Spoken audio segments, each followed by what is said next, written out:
Our marketing secret herbs and spices. We're going to give them away. Stay tuned.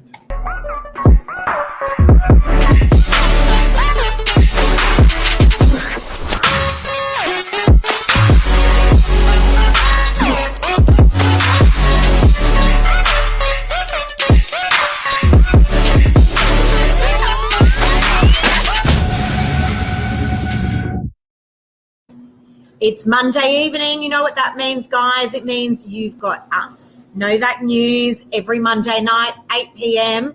We're sharing with you our insights. But tonight, we're going to share with everyone our secret herbs and spices on our marketing, guys. We get a lot of comments on our marketing. We've always been very outside of the square, haven't we, Mark? We have, Lisa. With all of our marketing, we really have. We like to push the boundaries, that's for sure. But tonight we're going to share with you our secret herbs and spices on marketing, not just social media. Many of you will know us for our social media, but we do so much more. And I think that's really important to point out tonight, is that it is actually a collaborative effort, isn't it? It's not just one thing in isolation. It's everything in collaboration. But we do so much more than social media. So we want to cover a lot of that this evening. Just while our audience builds up, g'day to Jeff Luby, you legend. He says, "Hey, Jeff, you two never sleep." Woohoo! Hope you're well, Jeff. Hope you're well. It's one of those things, and I guess when you're selling with us, when you're buying with us, people get a feel that there's a nice iceberg underneath of support of some amazing people, and there really is. Yeah. But I think when you're employing, when you're paying out a sales commission to an agent, you want to know that everything you would do yourself is being done and more because you're paying a pro. Yep. So I think a lot of people that are selling, they have that sometimes when we call it a clean up when a property hasn't sold with another agent.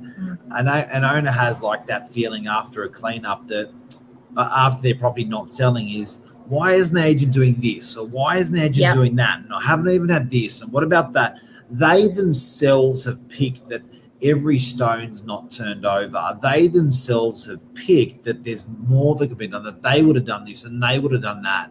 So it's like, I want that agent that's actually going to do all of the things I would think of, plus times 10, plus 100, whatever it is. Correct. And those items tonight we're going to talk about. So when we're sitting down with a client in a presentation of our services and products of what we offer, what are the things that we're going to do to get the greater selling price? Because let's face it, you can do it yourself. So what is the pro in the marketplace doing? We're going to take you through that. Wow, there are so many things as well. So just what Mark was talking about, when an agent's had a property on the market for a really, really long time, and then we'll come along, and I call it the post-market cleanup. So it's been with the other agent a really long time, and then we'll take it and often get it sold really quickly. That's not luck. That's seeing those things that Mark's talking about. That is seeing those things that we are doing that are different in the marketplace that has nothing to do with luck, absolutely nothing to do with luck. So let's start with number one, Mark. Social media. I think we're going to leave that to the end, guys. There's a little bit to cover there, and obviously we do things very differently with that. We will cover a few tips. I feel like we do talk about that a lot. We want to talk about what we do over and above social media.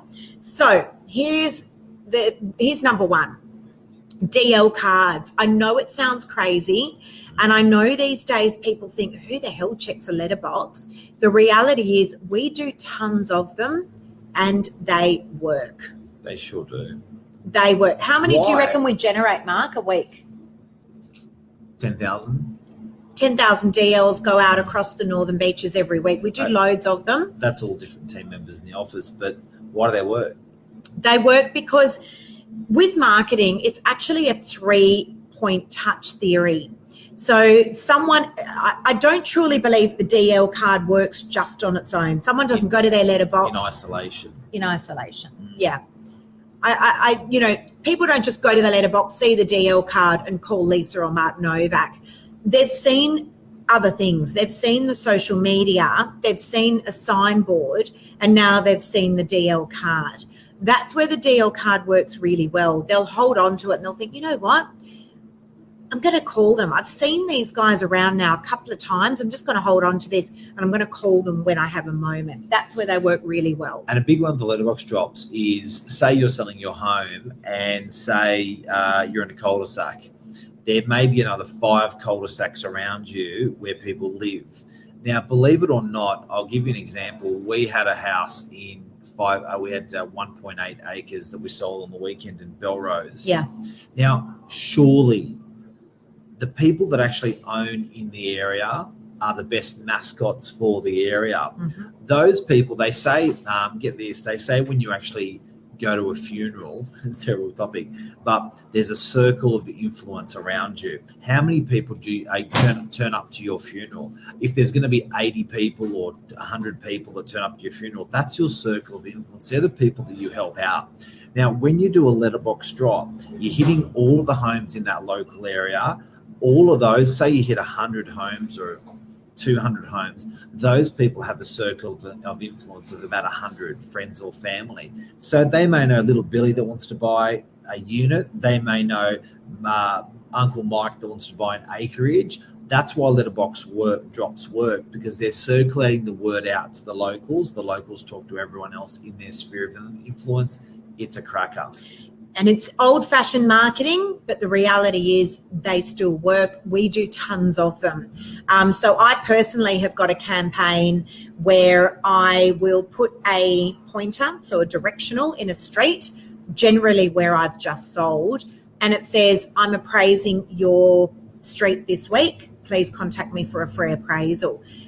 And I, more often than not, will get an appraisal out of that. But on top of that, I will also go letterbox around those streets as well. Again, it's that 3-point touch theory. They've seen my sold signboard. They've now seen my directional board offering a free appraisal in the street, and then they've got the DL card in the letterbox. So DL cards, they do work. Big one.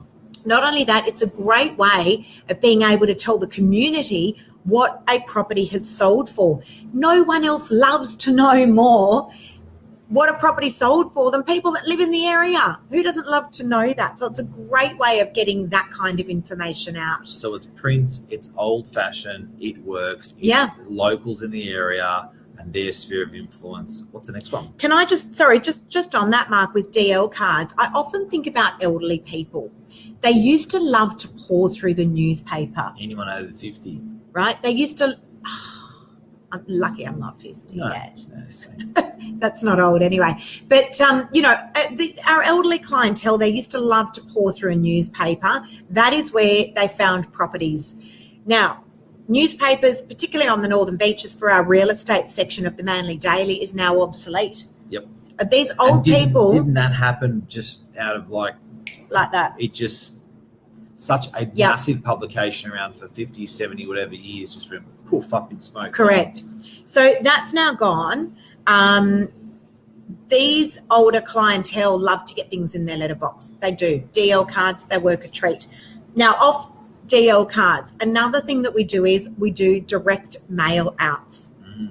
All right. This is the golden goose, guys. We do direct mail out. So it is a letter that is addressed with your name, your address, and it's telling you that a property has been just listed or just sold in the area. So it'll say Mark Novak, 822 Pittwater Road, DY. It's a self-addressed letter in a self-addressed envelope to you, and it's telling you about a property that we have just listed or just sold. It's a game changer. You know what? It just sounds so logical, some of this stuff, but it's quite hard for your agent to hit every single one of these markers. It's a huge job. We're going to go through a lot of markers tonight, but it's a huge job to make sure they're doing all of these things to get the best price.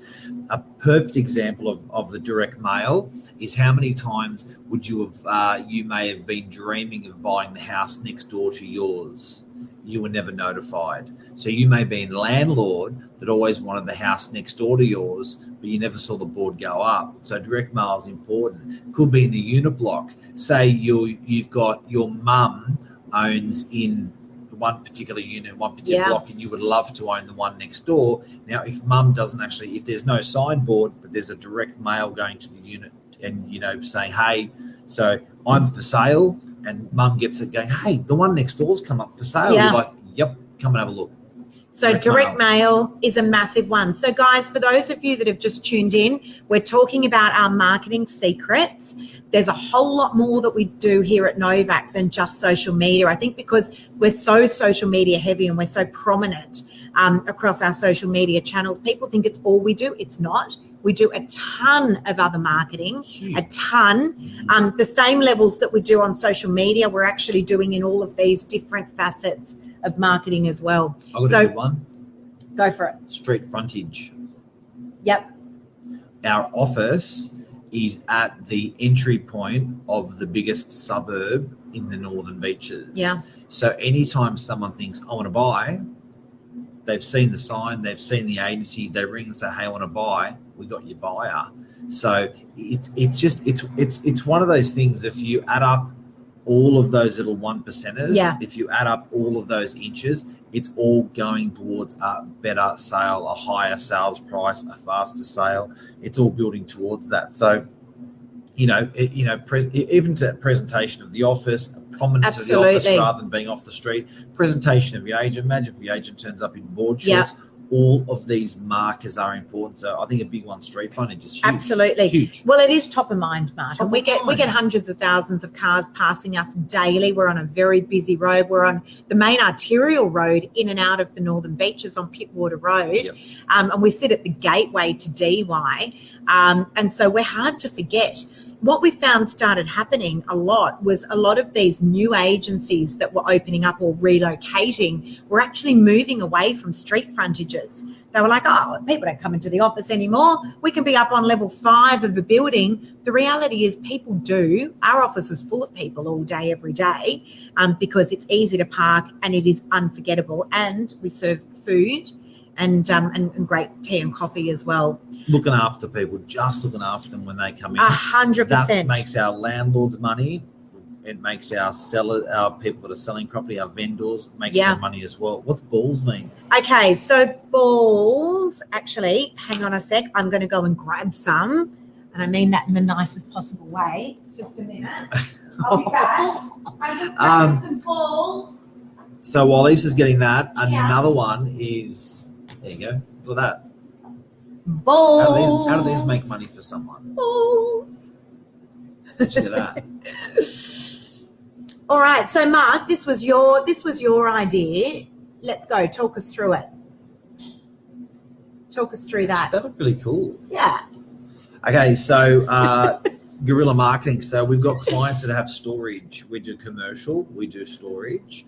And our client says we really, really, really need stuff rented. So your agent has to think laterally, logically, cleverly at all different aspects of how they can build the greater price for you. So what we did with our clients that have storage that needed it rented out, this is a property management initiative, we threw these into the back of all of the utes that are parked on the street on the weekend. So we went to areas that have lack of parking and hence lack of storage for utes and tools and stuff, and we threw these balls in the back of all the cars. And guess what they say? This is the tradie. He gets a stress ball. Can you read that? Can you read that one? The tradie gets a stress ball, and the tradie gets this in the back of his ute, and he goes, "Shit, hang on, that's only $25. Where is that?" And they ring that, and then they. In the meantime, they squeeze it like that if they're stressed. So again, a clever marketing tactic that we do. We're talking about things that we do over and above social media. We do tons and tons of it. Now, something that I do, Mark, for all of my sold boards, which I love doing, is I tell a story on my sold boards. I do sold board wraps.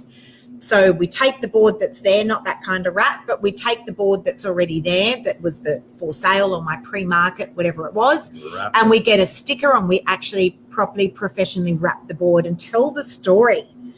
As an industry, we are shocking about telling the story about how a property got sold or what it sold for. Well, the only story that's told is sold.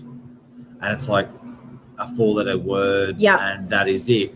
But people are just gonna interested. see. They're interested as like, you know, who did it sell to? How did Yep. it sell? What were the secrets to the success of the sale? How can I implement these things into the secret of my success when I decide to sell? So a good old-fashioned story goes sideways on that puppy. Oh, okay, there we go.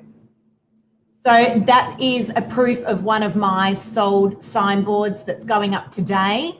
So sold off social media in less than 4 days for whatever the outstanding price was, $0 marketing. And that panel gets wrapped on top of my sold boards. It still leaves the agent's name, the Novak branding on there as well, but it tells the price. People in the area want to know, I don't want to call what the agent. did the property sell for? The They want to know. agent wants you to call them, but I don't want to call them. People don't. Look, you know, that whole contact agent and all that sort of nonsense on these listings, it's irritating for buyers. It doesn't entice them. Tell them the price. In fact, I think it actually does the Give opposite. them what they want. That's a conversation for another day. But sold board wraps, it's a great thing to do.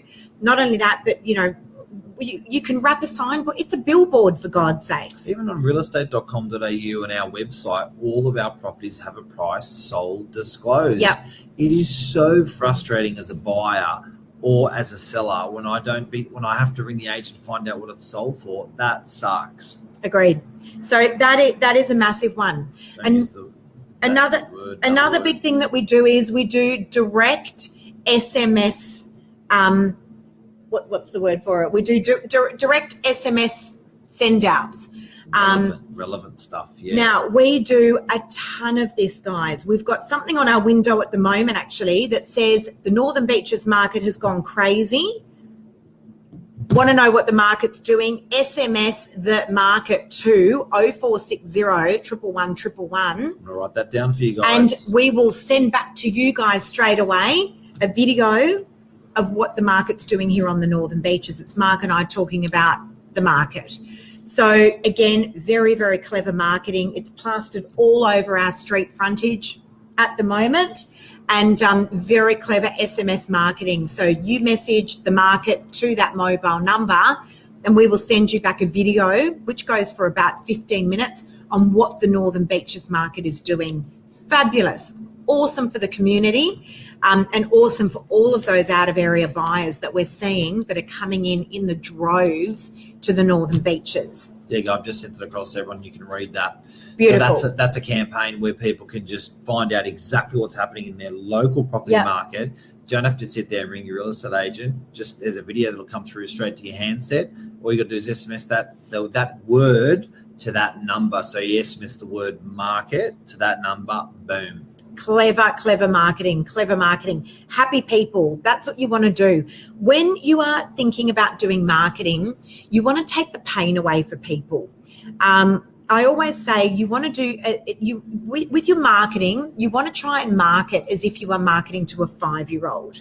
What you see in your mind often is quite complicated with marketing. How it should actually look should be very straightforward. This sort of thing. Real basic stuff. You know, very, very basic stuff. I don't know if you guys can see that.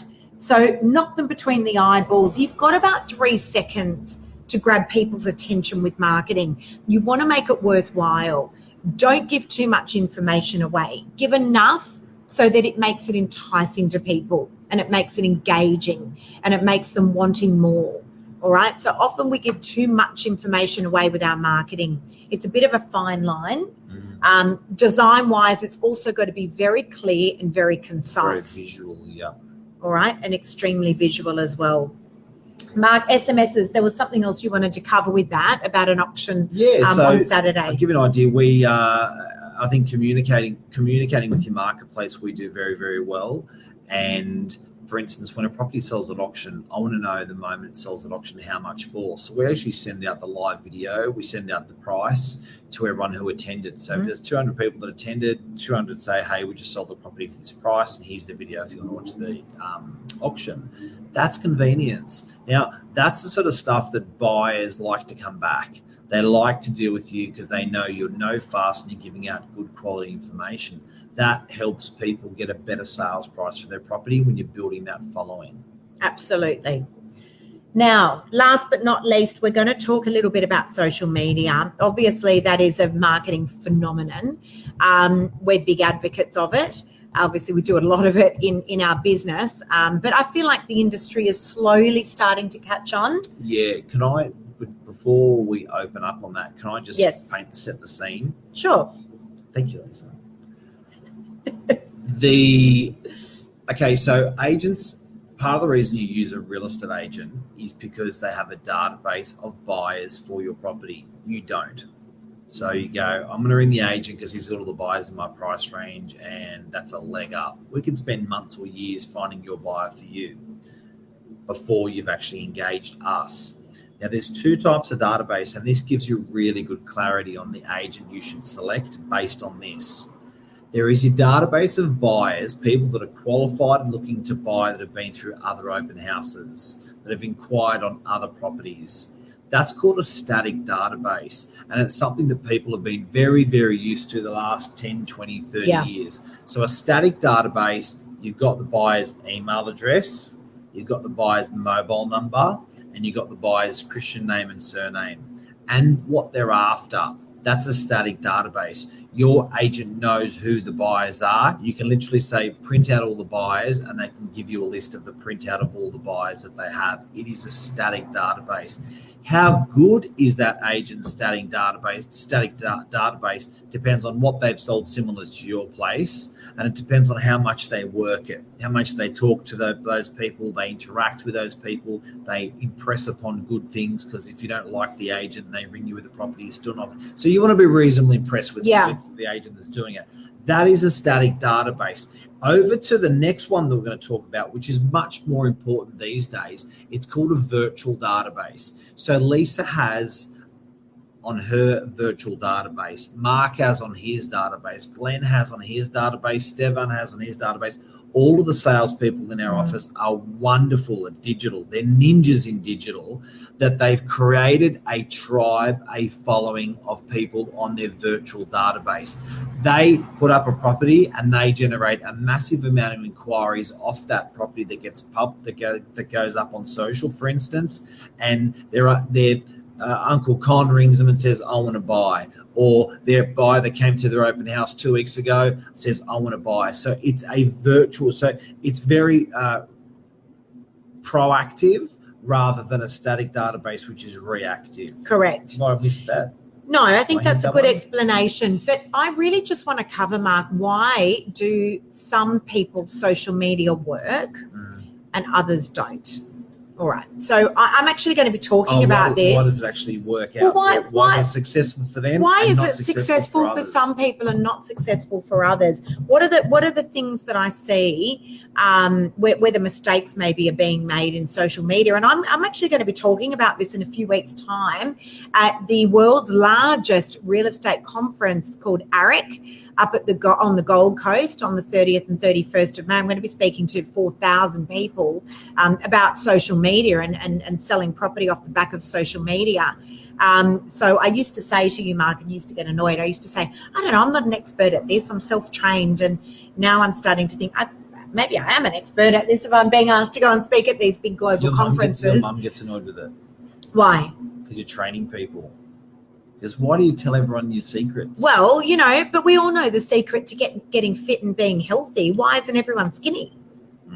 If it was that easy, everyone would do it. But look, here's the mistakes, guys, that I see with social media. First of all, authenticity. It is so important to be authentic on your social media. The amount of people that say, I just want to be like Gavin Rubinstein. The reality is he's taken.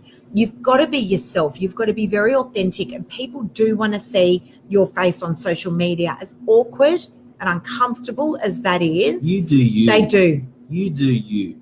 They want to see your face on social media. Think about how we watch the news, guys. If people didn't want to see people, the newsreader would just be behind the camera reporting the news. They don't have to have someone in front of a camera. People connect with people.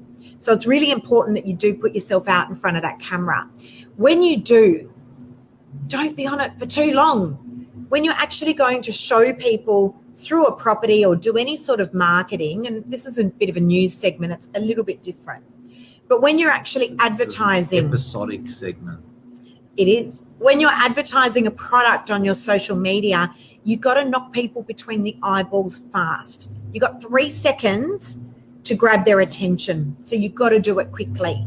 All right. There is no point starting a video on social media, introducing yourself. They know who you are. They're on your channel. And there's no point waffling on and on and on for 5 minutes about what you're going to do and what you're going to show them in the next 10 minutes. Or giving out your mobile number. You've died. You've lost them. All right. I've got to write it down as you're talking. You've killed your audience. So, you've got to knock them between the eyeballs. You've got to be authentic. You've got to get yourself in front of that camera. It's really important. And you've got to not give too much information away. You've got to entice them to ask for more because you want them connecting and you want them engaging with you. But social media is a weapon. All right. We've covered tonight a whole lot of other marketing stuff that we do. I would have to say, on top of the DL cards, the direct mail outs, the SMSs, the crazy balls, all the other marketing that we do. That's my idea. Social media trumps it. So your idea or my idea? Not that I'm comparing. Mark's idea. Yeah. That was Mark's idea, yeah. Wouldn't you say, Mark? Social media trumps it. It's all of them in combination. It is all of them in combination. Yeah. I think that if anyone tries to compete with our products and services, it's hard to hit all of those markers that we've spoken with tonight consistently. They're not just things we do for an expensive home and not for a unit. We do them for every single property. We give everyone equal love, real hard work. And I think that everyone's surprised when they bring us a property that hasn't sold with another real estate agent and they bring it to us and it almost goes through the conveyor belt of marketing. It goes chum, chum, chum, chum, chum, chum, chum, everything gets done and it comes out the end sold at a great price. But how do you do that? Within days. It's it's just a really that's a really good example. All of those things done in combination. Yeah. That's why when you're choosing an agent, it's quite hard. And I do have to say, you got to watch this. When you're a seller or a landlord and you're choosing an agent to go to, there is value and there is perceived value. Value is very easy to see. How much is realestate.com? It's 2,250. How much is it to the other agent? It's 2,250. That's value. Maybe one gives it for 100 less. That's value. Perceived value is I've got the best database of buyers in the whole of DY. People go, really? How? How do you actually perceive or quantify or qualify that perceived value? Very different. So I understand what it's like there for owners out there that are choosing an agent to sell or choosing an agent to manage or rent their property because you're trying to gauge that perceived value and all you got's your gut. But Mark, you know what? That's what I love about social media because, it always, I was always confused with I've got a big database. You sit in front of a client, you go, oh, we've got the biggest database in all of the northern beaches. And then the next agent comes along and goes, no, we've got the biggest database in all of the northern beaches. You can't quantify that. Yep. What I love about social media is that, if I'm sitting in front of a vendor and I say, look, I do a lot on my social media. Not only do I have a substantial amount of the right types of followers, but you can actually just get on and do the digital interview yourself. It's all there. You can just jump on and have a look. And the other agent that just came in before me, you can jump on theirs and you can have a look and you guys can be the judge. I love that, you're able to do that people can do that digital interview. I absolutely love that. So I think we've pretty much covered everything, Mark, in terms of what we do for marketing. There are so many things, guys. This is over and above the norm. I'll be corny. I guess. We love what we do. We do love what we do. I reckon. Yeah. I reckon there's people that are in our business that just don't love. Fucking love doing what they do. Yeah. We really love. We do.